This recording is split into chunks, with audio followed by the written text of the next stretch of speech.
This will be one of the outdoor venues for Americans who are very used to seeing you indoors. Yeah, sure. What kinds of things can they look forward to? What kinds of changes will you have to make to translate the act for them? Well, to compensate, I don't think it will affect the stage show that much. I tried doing just a couple of outdoor gigs in Australia the last time I was there in '78, and I enjoyed them very much. Those are the first ones I ever did, so I agreed to doing outdoor shows this time around, because I know it works pretty good. It's nice. The sound is actually more controllable outside. Apropos of Australia, which of course was where the film clip for Let's Dance was shot, I think it was Percy Shelley who once said the purpose of art is to conceal art.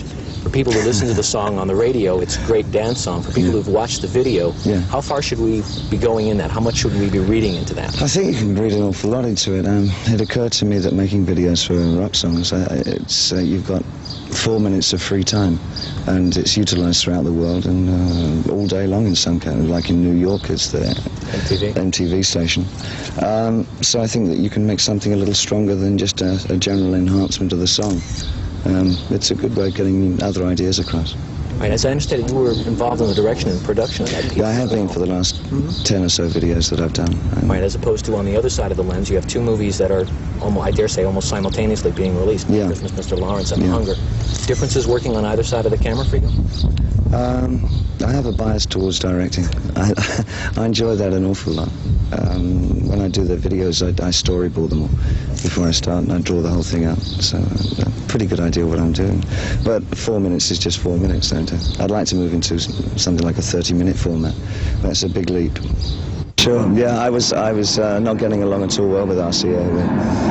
We kind of fell out around the time of when I was putting out albums that are now called new music.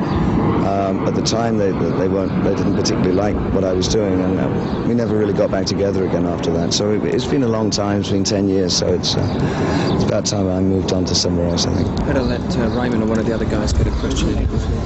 Pleasure. Do you have a special relation to Germany since you lived several years in Berlin? I think that's natural, yeah. It was a hospital for me. I don't consider Germany a hospital, but for me it was very therapeutic to live here for a bit. In your concert once you were the persona